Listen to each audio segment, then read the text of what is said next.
It's a lot of reading. I'm going to have Lady Camp to read straight through on this.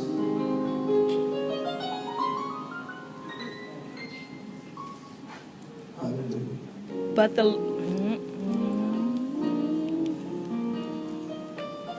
But the Lord hurled a powerful wind over the sea, causing a violent storm that threatened to break the ship apart. Fearing for their lives, the desperate sailors shouted to their gods for help and threw the cargo overboard to lighten the ship. But all this time, Jonah was sound asleep, down in the hold. So the captain went down after him. "How can you sleep at a time like this?" he shouted. "Get up and pray to your God. Maybe he will pay attention to us and spare our lives." Then the crew cast lots to see which of them had offended the gods and caused the terrible storm. When they did this, the lots identified Jonah as the culprit. "Why has this awful storm come down on us?" they demanded. "Who are you? What is your line of work? What country are you from? What is your nationality?" Jonah answered, "I am the Hebrew, and I worship the Lord, the God of heaven, who made the sea and the land." The sailors were terrified when they heard this, for he had already told them he was running away from the Lord. "Oh, why did you do it?" they groaned. And since the storm was getting worse all the time, they asked him, "What should we do to you to stop this storm?" "Throw me into the sea," Jonah said, "and it will become calm again.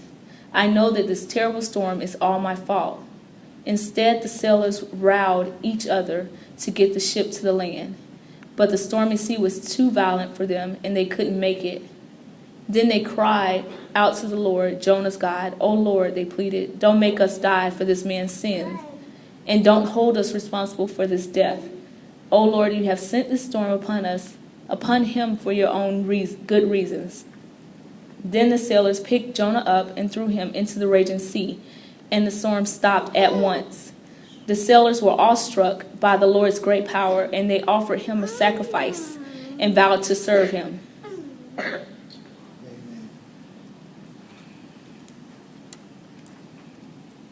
2 Chronicles, the 7th chapter, beginning at the 10th verse.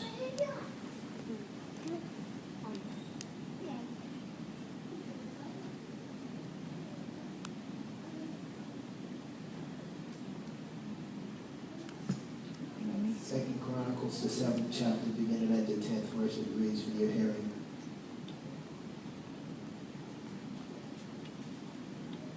Then at the end of their celebration, Solomon sent the people home.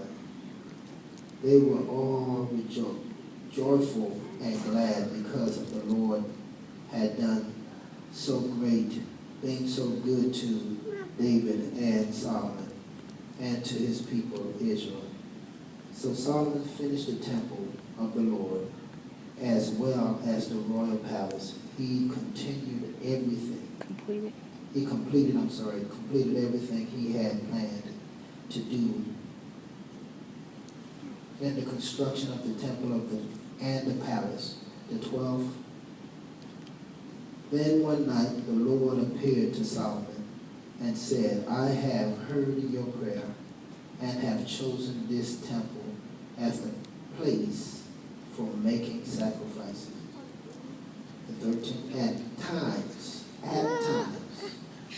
I might shut up the heavens so that no rain falls, or command grasshoppers to devour your crops, or send locusts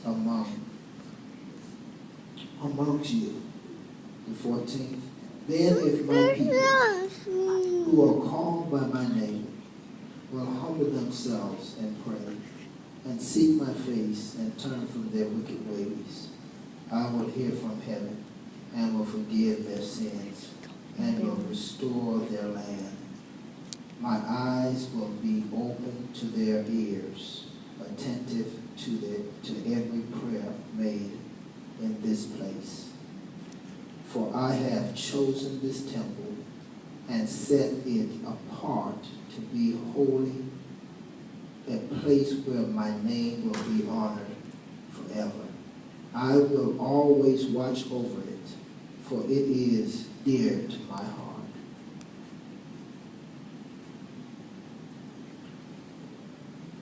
The word of the Lord is powerful all by itself. But in this text, we find King Solomon, completing the temple as well as the palace. And it took them 7 days to offer up all the burnt offerings and sacrifices that they had brought for this dedication of the temple. And during the time that they sacrificed, the Word of God says the fire of flame came down and consumed the burnt offerings because God was pleased with their offering or what they was offering him. And many times we find ourselves in situations where God is pleased with us. Solomon and the Israelites was very honest at this time and committed to doing the work of the Lord and sacrificing and giving of their crops and of their herds as burnt offerings because of the great assignment that was on Solomon was completed. And I use that word assignment because we're going to use that today. He completed his assignment, and he has given of his treasures of what God has blessed him with. And Solomon was the most wealthiest man on earth because of his generosity. All right? But here we find after the sacrifice and their true sacrifice, God came down, glory came down, and filled the temple where the priest could not enter in. Now, that is some thick glory.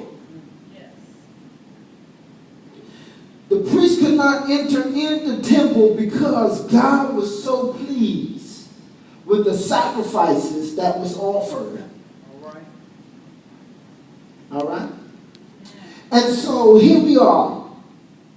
After all this was done and the people was in a good place,